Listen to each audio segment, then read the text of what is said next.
Okay, so when I first heard codependency, I did not relate to that at all because I am what I consider an independent person. However, when you derive your self-worth based upon the relationships that you have in your life, be that with your friends, your coworkers, your significant other, your family, if you rely too much on that system for your self-worth, then when that system fails or, is faulty, it doesn't really correctly reflect the value that you hold within yourself. Alright, and to complete that thought, so when I say when those systems fail, so if your relationship goes south, if you break up, if, someone you love passes away, I mean, you can be left in a position of not feeling worthy in a way. And that is a codependency thing. And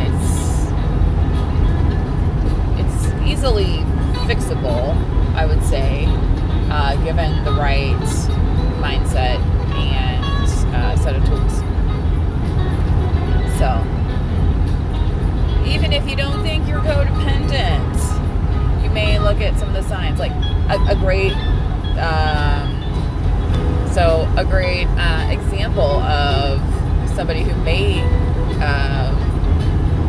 qualify as a codependent is somebody who might need to go to Al-Anon. Now, Al-Anon is for not people who drink too much, but people who love people that drink too much. And, what happens is those people trying to help and fix, and enable. They're enablers, But why are they doing that? Because they feel like if that relationship is fixed, then that holds them up, like that proves their value as a partner, or, whatever the basis of the relationship is. But, at a certain point, those relationships have to even out. And when they don't, that's when you may be in a relationship with somebody who's also a codependent, I would say that's actually pretty common, codependence getting into relationships. And the thing is, codependency can manifest in different ways. Some people are really basic needs codependent, almost like childlike, but they're not children, And again, that's something that, we have to reconcile as adults and as we work through these feelings of our self-worth in relationships. So I just wanted to share that with you guys today, because I had been thinking about that word codependent, and I feel like it's a good thing to admit when we need help,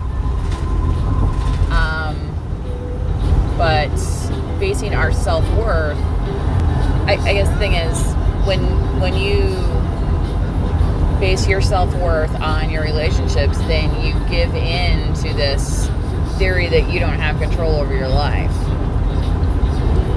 And boundaries, something that I learned in therapy years ago but never really knew how to implement, because I had never heard of boundaries before. You know what I mean? Like, when you grow up with your family, boundaries, what's boundaries? Anyway, so for me specifically, that's something that I've had to work on. Some folks don't have that issue, but that's something that I definitely had to work on in my partnerships, because I'm a overgiver. A lot of women out there, I think, can relate to the overgiving. There's men out there that overgive as well, overshare, you know what I mean?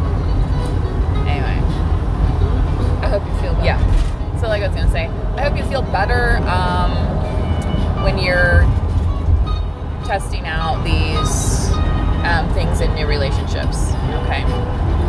And that's the goal. Not to put yourself through trials, you know. Being able to hold some joy for yourself, hold space for yourself. Don't, you know, kind of get shoved around, so to speak, in your own life. Like, you deserve a lot more than that. You are allowed to make your own rules. You know, I mean, there's a lot of bad people who make their own rules too, so, or people who make really bad decisions, but you can make really good decisions as well, implementing boundaries and kind of rules and things for your life. Anyway, feel better.